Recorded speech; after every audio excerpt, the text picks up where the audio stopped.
اللهم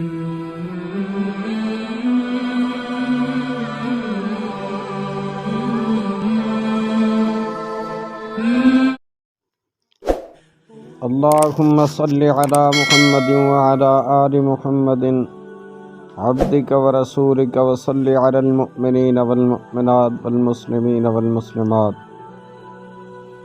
کروڑوں درود، کروڑوں سلام سید الانبیاء خاتم المرسلین صلی اللہ علیہ وسلم اور آپ کی آل پاک پر۔ محترم سامعین و ناظرین، برادران اسلام، چھوٹے گھر اور بڑے لوگ کے عنوان سے آج ایک اہم گفتگو آپ حضرات کی سماعتوں کی نظر کر رہے ہیں۔ بڑی توجہ کے ساتھ اس گفتگو کو سماعت فرمائیے،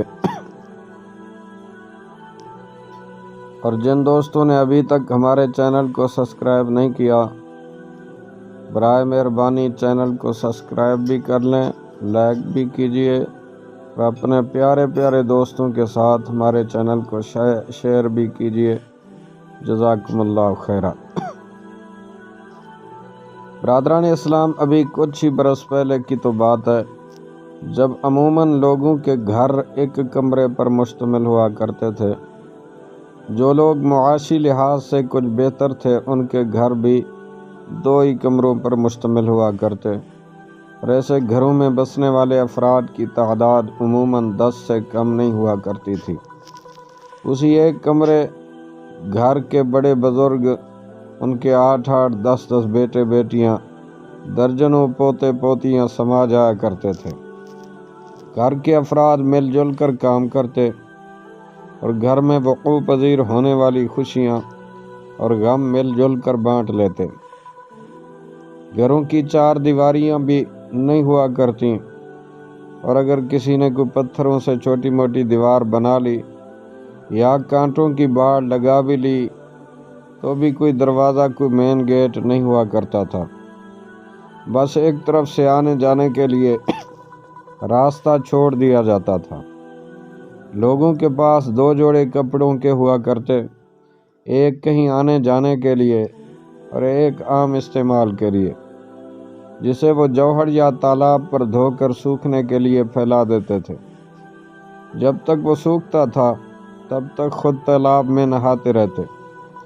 استری بھی بہت خاص چیز تھی جو کوئلوں سے گرم کی جاتی اور ہر کس و ناکس کو دستیاب نہ تھی۔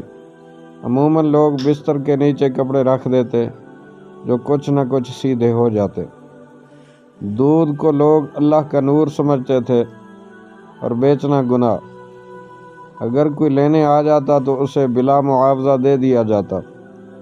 اگر کسی کے گھر فوتگی ہو جاتی تو سب سے پہلے تدفین تک علاقے میں تمام تر کام کاج بند کر دیے جاتے، چاہے فوتگی دشمنی کی کیوں نہ ہوئی ہو۔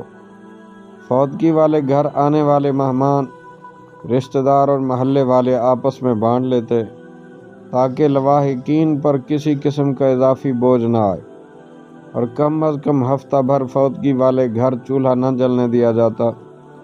ان کے کچن کی ذمہ داری بقیہ رشتہ دار اور محلے والے اٹھاتے۔ اسی دوران اگر کسی کی شادی ہوتی تو اسے مؤخر کر دیا جاتا، یا پھر کسی مجبوری کے تحت شادی کرنا ناگزیری ہوتا تو ڈھول باجے نہ بجائے جاتے، اور تمام رسومات انتہائی سادگی سے کی جاتی، اور اس بات کا خاص خیال رکھا جاتا کہ کوئی ایسی بات نہ ہو جس سے مرحوم کے لواحقین کی دل آزاری ہوتی ہو۔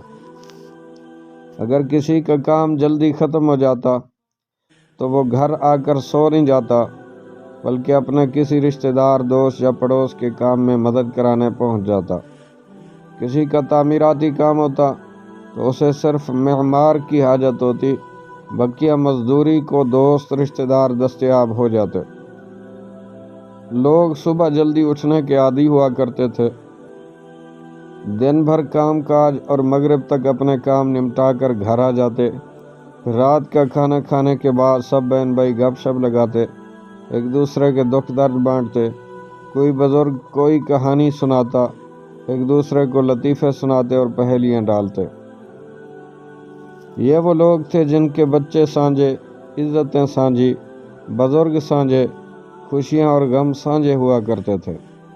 جوان لڑکے لڑکیاں اکٹھے کھیلا کرتے تھے، مگر کسی کو شبہ تک نہ ہوتا کہ اس اخلاط میں ان کی بچی کی عزت محفوظ نہیں۔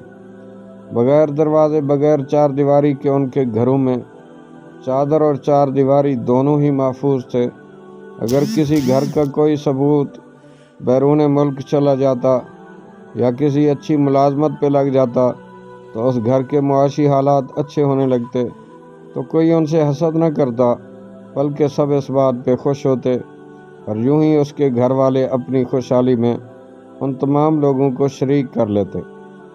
کماؤ پوت سب کے لیے حسب استطاعت تحائف بھی لاتا اور بوقت ضرورت مالی امداد بھی کرتا۔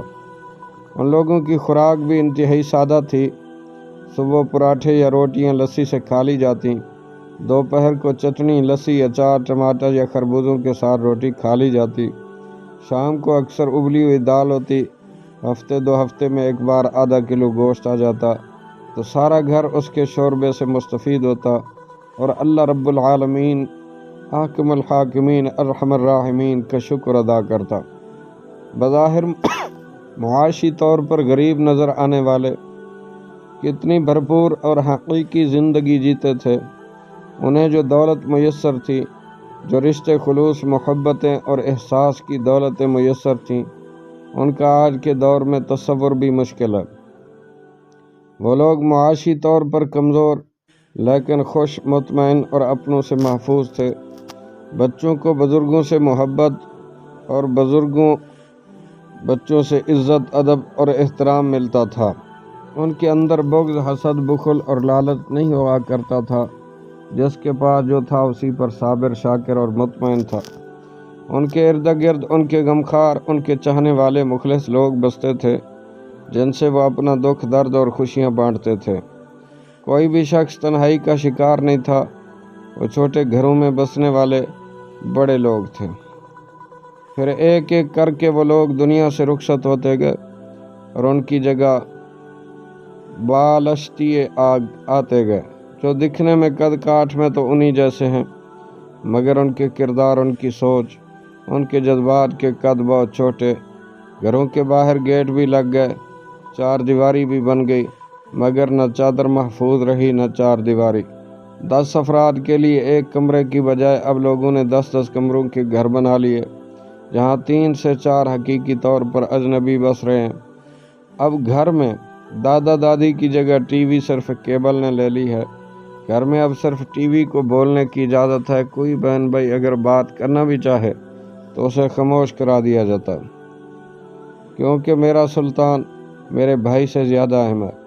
موبائل آیا تو لوگوں نے سمجھا فاصلے سمٹ رہے ہیں، مگر یہ کیا، موبائل فون نے تو فاصلے بڑھا دیے۔ اب بچے دودھ مانگتے روتے بلکتے رہ جائیں گے، مگر اماں نے تو کینڈی کرش ساگا کی 40ویں سٹیج مکمل کر کے کسی اور طرف دھیان دینا ہے۔ اب گھر کا ہر فرد کمانے کی ریس میں جتا ہوا ہے۔ گھر میں ایک بے روزگار بھائی آنکھوں میں کانٹے کی طرح کھٹکتا ہے۔ گھر تو کھلے ہوتے گئے مگر دل تنگ ہو گئے۔ اب گھروں میں 3 وقت مرغن غذائیں پک رہی ہیں، مگر بھوک بڑھتی جا رہی ہے۔ اب کسی کے گھر میں سالن بھیجنے، کسی کو اپنے دسترخوان پہ شامل کرنے کی ہمت ہی نہیں رہی۔ بزرگ بچوں کی محبت سے محروم ہوتے جا رہے ہیں، تو بچے بزرگوں کی شفقت سے۔ جوں جوں پیسہ آتا گیا تو انسان غریب ہوتا گیا، اس کے رشتے ختم ہوتے گئے، دلوں میں حسد، بخل اور لالچ نے جگہ لے لی۔ فرصت میں بھی کسی کے پاس کسی دوسرے کے لیے وقت نہیں رہا۔ دروازے تو لگ گئے مگر چادر چار دیواری کے چور اندر گھس چکے ہیں۔ لوگ کہتے ہیں زمانہ بدل گیا ہے، حالانکہ سچ تو یہ ہے کہ لوگ بدل گئے ہیں۔ آسائشوں اور راحتوں کے پیچھے بھاگتے بھاگتے انسان انسانیت کو کہیں پیچھے چھوڑ آیا ہے۔ انسان کی دولت پیسہ نہیں، رشتہ ہے۔ ہم پیسوں کے لیے رشتوں سے محروم ہوتے جا رہے ہیں۔ ہم ہیں بڑے گھروں میں بسنے والے غریب لوگ۔ اب بھی اگر کسی حقیقی خوشی دیکھنی ہو، انسانیت دیکھنی ہو، تو دور دراز کے علاقے میں چلے جائیں، جہاں جدید دور کی خرافات سے محفوظ کوئی کچا کوٹھا، کوئی چھوٹا گھر ہو تو وہاں پر اے انسان تجھے بچھڑی ہوئی انسانیت کھیلتی کودتی مل جائے گی۔ اے اللہ رب العالمین، امت مسلمہ کو آپس میں اتحاد اور اتفاق کی پھر سے بہاریں باغیں نصیب فرما۔